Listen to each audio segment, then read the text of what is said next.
Waalaikumsalam. Gimana kabarnya semuanya? Alhamdulillah baik Ibu. Ada yang tidak hadir? Ada Ibu. Siapa yang tidak hadir? Boleh disebutkan. Anissa sama Dina. Anissa sama Dina. Lainnya masuk semua? Masuk. Oke. Untuk kelas E2 berarti 2 orang yang tidak masuk ya. Untuk selanjutnya kita berdoa terlebih dahulu sebelum memulai pembelajaran. Untuk ketua kelas dipersilakan untuk mempersiapkan kelas hari. Semua siap. Belum mulai pelajaran, marilah kita berdoa. Berdoa mulai.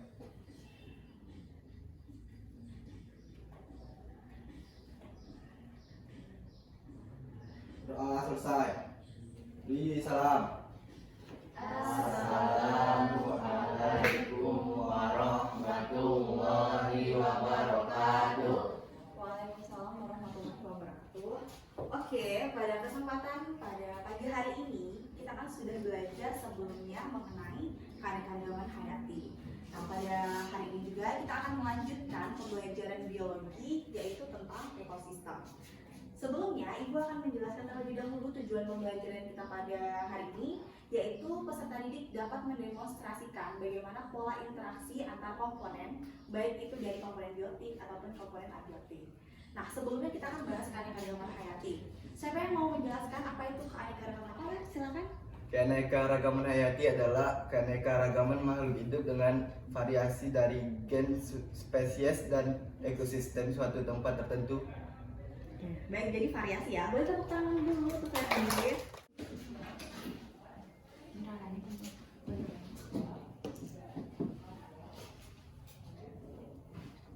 Nah, tidak ada. Nah, baik, selanjutnya kita akan melanjutkan mengenai pola interaksi. Nah, lihat sawah di sini, di sekitar rumah kalian ada sawah nggak? Oh, nggak ada sawah, tapi pernah lihat sawah kan? Nah, di sawah itu kira-kira ada hewan apa aja yang ada di dalamnya? Boleh gitu disebutkan? Di sawah kira-kira ada apa? Kodok. Ada kodok, terus ada tikus, Ular. ular, ada apa lagi? Kira-kira kalau ada ayam juga, oke? Kan di situ banyak hewan yang ada di dalamnya kan. Tentunya juga pasti ada si padi atau sawah itu kan, ada padi. Nah, disitulah ada terjadi pola interaksi. Nah, kalau seandainya nih ada tikus yang mati dan dia jumlahnya banyak, yang terjadi kira-kira apa? Kalau tikusnya mati, ada yang bisa menjawab? Oh ya, silakan. Jadi kalau tikus yang pada mati, berarti ularnya tidak dapat makan. Pada makan, oke. Ya, mungkin populasi ular akan berkurang. Populasi ular akan berkurang. Oke, yang lain boleh tepuk tangan. Terima kasih jawabannya. Selanjutnya kita akan melanjutkan untuk relaksasi terlebih dahulu supaya kalian lebih fokus untuk kegiatan belajar nanti. Karena ini materinya lumayan kompleks dan kalian harus belajar step by step supaya nanti paham dari konsep sampai intinya. Oke, sekarang boleh tegak terlebih dahulu. Sekarang berdiri, tangannya ke depan seperti ini, dirilekskan. Rilekskan, terus tangannya ke samping, rilekskan, hilangkan beban-beban. Habis itu tangannya ke depan lagi, terus tarik nafas, buang, tarik nafas lagi, buang. Oke, sudah rileks. Oke, tepuk tangan buat kita. Oke, satu lagi kita akan tes fokus terlebih dahulu. Kalau ibu bilang hai, anak-anak bilang hello. Kalau ibu bilang hello, anak-anak bilang hai. Itu polanya. Sekarang kita mulai ya. 1, 2, 3. Hai. Halo. Hello. Hai. Hai, hai. Hello. Hello. Hello, hai, hai. Hai. Hello. Fokus. Sekali lagi. 1, 2, 3. Hai. Hello. Hello. Hai. Hai, hai. Hello. Hello, hai. Hai. Oke, tepuk tangan buat kita semua.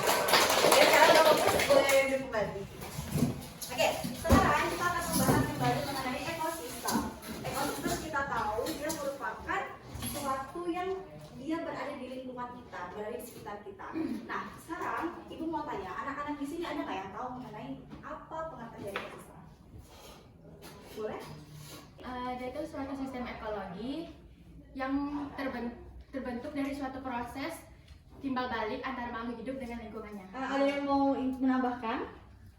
Oke, silakan Bima. Ekosistem adalah hubungan antara makhluk hidup. Timbal balik antara makhluk hidup dengan lingkungan sekitar. Oke, hubungan timbal balik antara makhluk hidup dengan lingkungan sekitar. Yang lainnya setuju? Setuju. Oke. Nah, kita sudah tahu bahwa ekosistem itu kan hubungan timbal balik antara makhluk hidup dengan lingkungannya. Yang artinya ada komponen. Komponen itu ada yang abiotik sama biotik. Ada yang tahu apa aja komponen dari abiotik dan biotik? Air, tanah, suhu, kelembatan udara, cahaya, Ya. tumbuhan, hewan, manusia. Itu yang abiotik yang mana? Ini. Ya. Yang air, tanah, suhu, Oke, air tanah sumber yang abiotik, yang biotik. tumbuhan, hewan, dan manusia. Oke, hewan, tumbuhan, dan manusia. Oke, boleh tepuk tangan. Nah, kita ketahui ada di situ pembedanya, yaitu abiotik dan biotik. Rumusnya seperti kalau ada ayam berarti tidak hidup. Kita tahu kan air dan lain sebagainya itu kan nggak hidup. Sedangkan kalau biotik itu yang hidup, artinya yang hidup itu manusia, tumbuhan, hewan itu kan yang hidup. Jadi itu untuk memudahkan pengertian atau membedakan itu. Nah, di sini Ibu ada LKPD atau lembar kerja peserta didik, dan Ibu akan membagi anak-anak di sini menjadi 3 kelompok, dan ada kelompok kinestetik, kemudian auditori sama visual. Kelompok ini kan kemarin sudah kita riset sebelumnya, sudah Ibu tanyakan juga mengenai angket untuk membedakan kelompok ini, dan sekarang boleh duduk per kelompok. Baik, di sini Ibu sudah membagi kalian menjadi 3 kelompok, yaitu kelompok visual, kinestetik sama auditori. Nah, sekarang Ibu akan menjelaskan mekanisme dari pengisian LKPD tersebut. Untuk yang visual, di situ ada gambar di LKPD-nya. Silakan amati gambar tersebut, kemudian lihat komponen apa saja yang ada di dalamnya. Kemudian untuk kelompok kinestetik, nanti bersama Ibu juga akan keluar untuk melihat lingkungan sekitar dan dicatat apa saja kira-kira komponen abiotik ataupun biotik yang ada di lingkungan sekolah atau di lingkungan sekitar kelas kalian. Sedangkan yang auditori, nanti Ibu akan mempersilahkan kalian untuk menonton sebuah video mengenai ekosistem, dan sama tugas sebelumnya dari kelompok sebelumnya, yaitu melihat komponen-komponen yang ada dalam video tersebut. Oke, sampai sini paham? Nah, sekarang Ibu silakan kalian untuk 15 menit mengisi LKPD tersebut. Nanti apabila ada yang ingin ditanya, silakan ditanya. Kemudian silakan bersama anggota kelompoknya untuk mengisi dan berdiskusi mengenai hasil yang kalian akan tuliskan.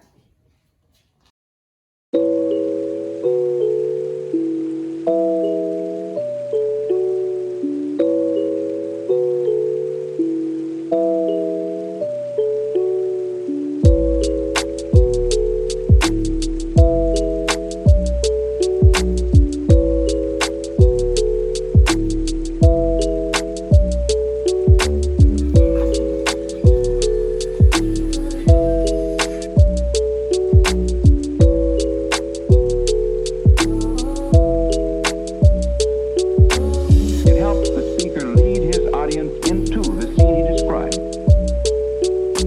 by creating an imaginary picture. Usually it's something that moves.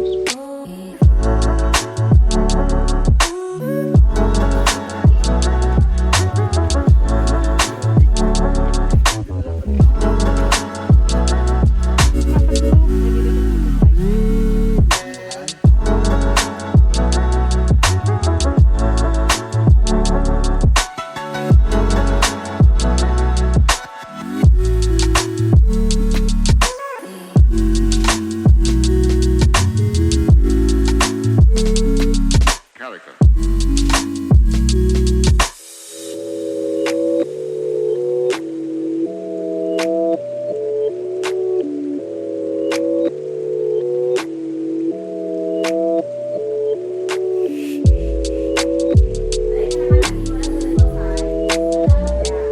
Oke, selanjutnya kita akan mempresentasikan hasil diskusi kalian. Sudah selesai semua kan? Sudah. Ada yang mau maju duluan? Atau Ibu tunjuk? Ibu tunjuk aja. Oke, untuk yang pertama silakan visual untuk mempresentasikan hasil diskusinya di depan kelas. Dipersilakan. Pola interaksi yang kami temukan di dalam gambar yaitu padi, kodok, ular, elang. Teman-teman, kali ini saya akan mempresentasikan dari hasil kerja kelompok kami dari lingkungan sekolah. materi tentang ekosistem yang mana yang abiotik itu terdapat seperti cahaya, air, dan tanah. Sedangkan biotik itu seperti hewan burung, serangga seperti semut, lalu tumbuh-tumbuhan sekitar. Mempresentasikan hasil kelompok kami, yang mana kami menganalisis pola interaksi antar kuman biotik, yaitu padi, tikus, ulat, dan burung hantu. Ekosistem di sawah yaitu pada padi, tikus, ulat, dan burung hantu. Kita sudah mempresentasikan mengenai hasil diskusi dari kelompok kalian masing-masing. Jawabannya sangat kompleks, namun Ibu di sini akan memperkuat untuk verifikasi dari diskusi kalian. Sebenarnya benar bahwa ekosistem itu merupakan hubungan timbal balik antara makhluk hidup ataupun komponen biotik dengan lingkungannya atau dengan komponen abiotik. Nah, kita tahu di sini ada dua, yaitu komponen biotik sama komponen abiotik. Dua hal ini terdapat komponen. Betul yang kalian diskusikan bahwa air, kelembapan, cahaya, tanah itu merupakan komponen abiotik. Sedangkan seperti kita, manusia, tumbuhan, kemudian hewan itu adalah komponen biotik. Nah, selanjutnya nanti ada pola-pola ataupun siklus mereka saling berhubungan. Itu mengapa dibentuklah pola interaksi dari rantai makanan dan jaring-jaring makanan. Di sini ada yang memberi kesimpulan mengenai pembelajaran hari ini. Saya Bu, Oke, silakan. adalah hubungan timbal balik antara makhluk hidup dan lingkungannya yang terbentuk dari abiotik dan biotik. Oke, ada lagi yang mau menambahkan? Kegiatan selanjutnya dilakukan dengan menambahkan hasil kesimpulan oleh peserta didik dan dilakukan refleksi mengenai pembelajaran yang berlangsung. Refleksi ini untuk perbaikan guru dan peserta didik mengenai materi pembelajaran setelahnya.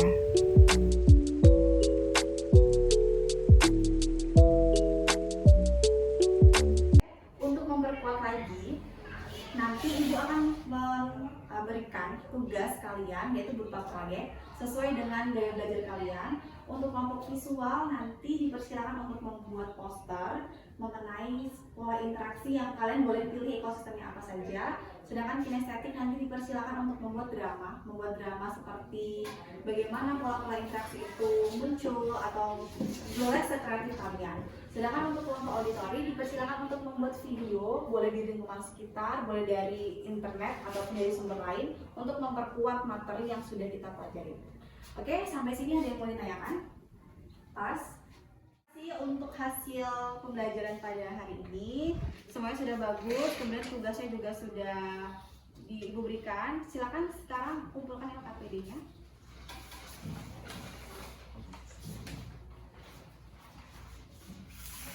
Baik, untuk LKPD ini nanti akan Ibu nilai untuk hasil diskusi kita pada hari ini. Kiranya kalau ada yang mau ditanyakan boleh besok di pertemuan ke depan kita bakal diskusikan kembali. Silakan kerjakan proyeknya dengan sungguh-sungguh. Kemudian apabila ada yang kiranya ada hambatan boleh disampaikan ke Ibu. Untuk lebih kurangnya Ibu mohon maaf. Ibu akhiri, wassalamualaikum warahmatullahi wabarakatuh. Waalaikumsalam warahmatullahi wabarakatuh.